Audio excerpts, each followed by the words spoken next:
Study to teach में आपका स्वागत है। आज हम क्लास 9 की वर्कशीट नंबर 38 लेकर आए हैं और ये भूगोल चैप्टर नंबर 5 प्राकृतिक वनस्पति एवं वन्य प्राणी चैप्टर का नाम है।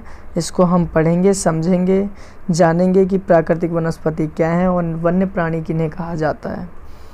और इस सबसे पहले हम इसमें विद्यार्थी का नाम आएगा। एक मिनट, ये रहा। हाँ, सबसे पहले विद्यार्थी का नाम, फिर शिक्षक का नाम आएगा।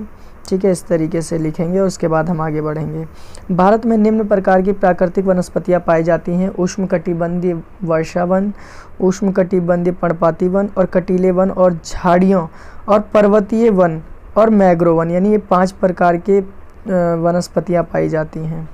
ठीक है, अब इन पांचों को थोड़ा सा एक्सप्लेन किया गया है। उष्णकटिबंधीय वन ये वन पश्चिमी घाटों और लक्षद्वीप, अंडमान निकोबार द्वीप समूह और असम के क्षेत्रों में पाए जाते हैं। ठीक है, ये असम के क्षेत्रों में पाया जाता है और ये 200 सेंटीमीटर से अधिक वर्षा होती है और इन वृक्षों की ऊंचाई 60 मीटर से भी अधिक हो जाती है। ये प्रत्येक प्रकार की वनस्पति हैं। इसमें वृक्ष, झाड़ियाँ पाई जाती हैं।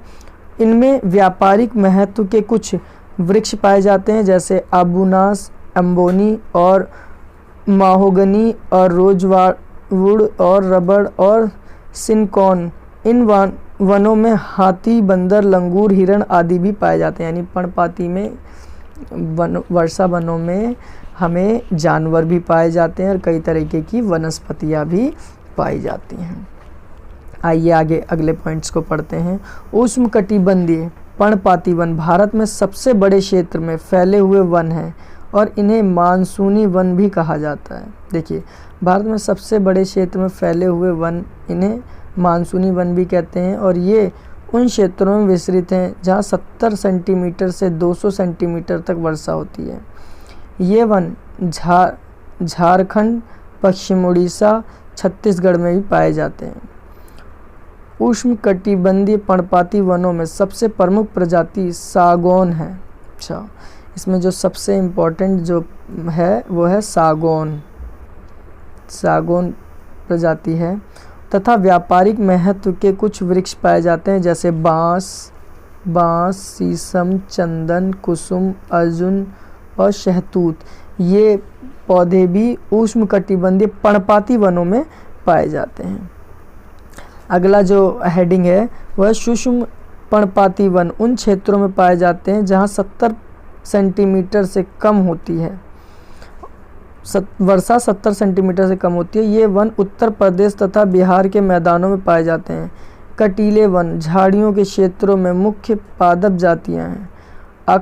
अकासियाँ और खजूर, पाम और यूफोर्बिया और नागफली और कैक्टाई और पर्वत वन 1000 मीटर से 2000 मीटर तक की ऊंचाई वाले क्षेत्रों में आर्द्र शीतोष्ण कटिबंध पाए जाते हैं। इनमें चौड़ी पत्ती वाले ओक और चेस्टनट जैसे वृक्षों की प्रधानता होती हैं। इसमें 1500 से 3000 मीटर की ऊंचाई के बीच शंकुधारी वृक्ष जैसे चीड़, पाइन, देवदार और सिल्वर फर और स्प्रूस और सीडर आदि पाए जाते हैं, जो 3600 मीटर से अधिक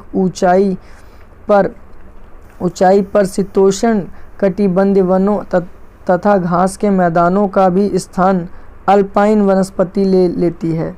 सिल्वर फर और जूनिपर, फाइन व बर्च इन वनों के मुख्य वृक्ष हैं और इन वनों में प्रायः कश्मीर, महामृग, चितेरा हिरण और जंगली भेड़ और खरगोश, तिब्बती बारहसिंगा, याक, हिम तेंदुआ और गिलहरी, रीछ, आइबक्स, कहीं कहीं लाल पांडा, घने बालों वाली भेड़ और बकरियां भी पाई जाती हैं। तो ये सूक्ष्म पर्णपाती वन है जहाँ पर इस तरीके के अलग अलग प्रजातियां हैं, जानवर हैं और अलग अलग वृक्ष पाए जाते हैं। मैंग्रोव वन ये वनस्पति तटवर्ती क्षेत्रों में जहाँ ज्वार भाटा आते हैं की सबसे महत्वपूर्ण वनस्पति है। मिट्टी और बालू तथा तटों पर एकत्रित हो जाते हैं और घने मैंग्रोव वन एक प्रकार की वनस्पति है जिसमें पौधों की जड़ें पानी में डूबी रहती हैं। ठीक है, ये मैंग्रोव वन है जिनमें पानी में जड़ों डूबती रहती हैं। गंगा, ब्रह्मपुत्र, महानंदी, गोदावरी, कृष्णा और कावेरी नदियों के डेल्टा भागों में ये वनस्पति मिलती है। गंगा ब्रह्मपुत्र डेल्टा में सुंदरी वृक्ष पाए जाते हैं जिसमें मजबूत लकड़ी प्राप्त होती है। नारियल और ताड़ और क्योड़ा वैगार के वृक्ष विभिन्न भागों में पाए जाते हैं। इस क्षेत्र का रॉयल बंगाल टाइगर प्रसिद्ध जानवर है। अच्छा, यहाँ का जानवर जो है इम्पोर्टेंट वो है टाइगर, रॉयल बंगाल टाइगर। ठीक है, तो इस तरीके से ये पूरा ये वर्कशीट हो चुकी है। इसके अब कुछ क्वेश्चंस हैं, उन क्वेश्चन को समझते हैं और उनको सॉल्व करने की कोशिश करते हैं। भारत में कितने प्रकार की वनस्पति पाई जाती हैं? तो बच्चों, भारत में अभी मैंने बताया ये 5 प्रकार की वनस्पतियां हैं। उष्णकटिबंधीय वन वर्षा वन, उष्ण कटिबंधीय पर्णपाती वन सेकंड, थर्ड है कटीले वन एवं झाड़ियाँ, चौथा है पर्वतीय वन और 5वां मैंग्रोव वन। ये 5 प्रकार के वन पाए जाते हैं। अगला क्वेश्चन, भारत में वनस्पति क्षेत्रों में पाए जाने वाले वृक्षों के नाम उनके वनस्पति क्षेत्र के अनुसार लिखिए। देखिए, वनस्पति अलग अलग जगहों पे अलग अलग तरीके से पाई जाती हैं। फॉर एग्जाम्पल्स अभी बताता हूँ मैं, जैसे कि ये उष्णकटिबंधीय पर्णपाती वन, यहाँ देखिए ये वन झारखंड, देखिए ये कहाँ उष्णकटिबंधीय पर्णपाती वन कहाँ पाए जाते हैं? झारखंड में पाए जाते हैं। झारखंड में, पश्चिम उड़ीसा और छत्तीसगढ़ में पाए जाते हैं। उष्णकटिबंधीय पर्णपाती वनों में सबसे प्रमुख प्रजाति सागौन है। सागौन जो है वो बहुत ज़्यादा इम्पोर्टेंट है और व्यापारिक महत्व भी है इनका। बांस, शीशम, चंदन, कुसुम, अर्जुन, शहतूत, ये सारे के सारे झारखंड, पश्चिम उड़ीसा में अधिक मात्रा में पाए जाते हैं। इसे उष्णकटिबंधीय पर्णपाती वन कहा जाता है। व्यापारिक तौर से बहुत ज़्यादा महत्वपूर्ण भी होते हैं। आइए अब नेक्स्ट क्वेश्चन करते हैं। क्वेश्चन नंबर 3, भारत के प्रमुख वनस्पति क्षेत्र का संक्षिप्त वर्णन कीजिए। जी, भारत में ये 5 तरीके के पाए जाते हैं, इसलिए इस थर्ड का जो आंसर होगा वो 5 की 2-2 लाइनें लिख दीजिए, कम से कम 2-2 लाइन। यानी उष्णकटिबंधीय वर्षा वनों में भी 2 लाइन लिखोगे और उष्णकटिबंधीय पर्णपाती वनों में भी 2 लाइन लिख दोगे। और सूक्ष्म पर्णपाती वन जो होते हैं, शुष्क पर्णपाती वन जो है, इसमें भी 2 ही लाइन लिखोगे। मैंग्रोव वन में भी 2-2 लाइन लिख दोगे, तो इसका तीसरे का भी आंसर हो जाएगा।